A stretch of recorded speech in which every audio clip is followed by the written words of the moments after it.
Inom den kommande 10-årsperioden kommer den grupp som är 80 år och äldre att öka med 44%, medan den grupp som är i arbetsför ålder endast kommer att öka med 6%. Så det sker en väldigt stor förändring i demografin. En av de största utmaningarna är ju att vår befolkning blir allt äldre. Så antalet äldre människor och därmed också sjuka människor kommer att öka de närmaste årtionden. Samtidigt så har vi ju brist på vårdpersonal och den ser ju ut för att öka också. Så det här exemplet kommer ju inte att gå ihop inom loppet av några årtionden. Vi kommer att vara för få inom vården för att ta hand om den patientmassan som kommer att finnas helt enkelt. En rapport från SKL visar att vården måste förändras och effektiviseras ordentligt om vi ska kunna möta framtidens vårdbehov. Men det finns lösningar på plats som gör att vi faktiskt kan möta de utmaningarna. En av de lösningarna är Lifepod. Lifepod är en digital plattform som man kan nå då antingen via sin platta eller sin smartphone eller sin dator. Där patienterna kan mata in sina värden hemma.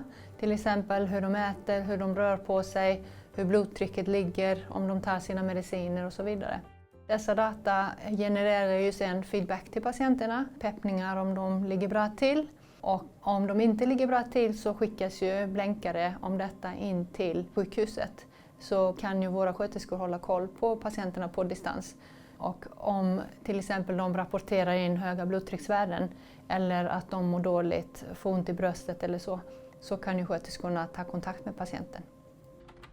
Lifepod-appen har ju hjälpt oss på det viset att man har bättre överblick över patienterna. Man får tillgång till mer information om dem än vad man tidigare haft och kunna överskåda en större grupp patienter samtidigt istället för att bara ha sporadisk kontakt med dem på sjukhuset när de kommer på sina bokade besök. En forskningsrapport från Göteborgs universitet visar att svenska patienter vill ha ett större inflytande över sin egen vård än vad de har idag. Med digitala verktyg ökar möjligheten för att jobba proaktivt och inkluderande mellan vårdgivare och vårdtagare. Jan är patient vid Skåne universitetssjukhus. Han såg flera fördelar med att få en större insikt i den egna vården genom Lifepod. Jag hade 7 saker jag skulle registrera, 7 mätvärden. Och det gjorde jag dagligen. Det gjorde att jag hela tiden fick tänka på vad är det som är bra för mig, min hälsa, mitt välmående. Och jag tror faktiskt att detta att jag hela tiden tänkte på vad som är bra för mig, det var nog det viktigaste för mig med den här undersökningen. Jag tänkte mycket mer på vad jag äter och hur mycket jag äter och hur mycket jag rör på mig. Lifepod gjorde att jag gick ner några kilo och det tyckte jag var skönt. Och det har gjort att jag blev mer medveten om att tänka på vad är det jag äter och hur mycket jag äter. Och sen fysisk aktivitet har också ökat.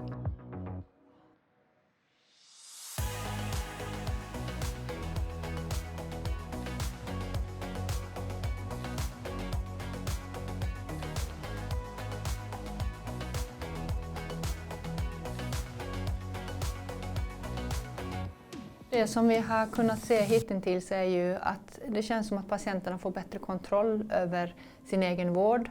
De har större ansvar i och med att de ska mäta sina värden hemma själva, till exempel blodtryck, vikt, midjemått och så vidare. De registrerar vad de äter och hur de rör på sig. Och på något sätt verkar ju få större kontroll över sin egen hälsa i och med detta.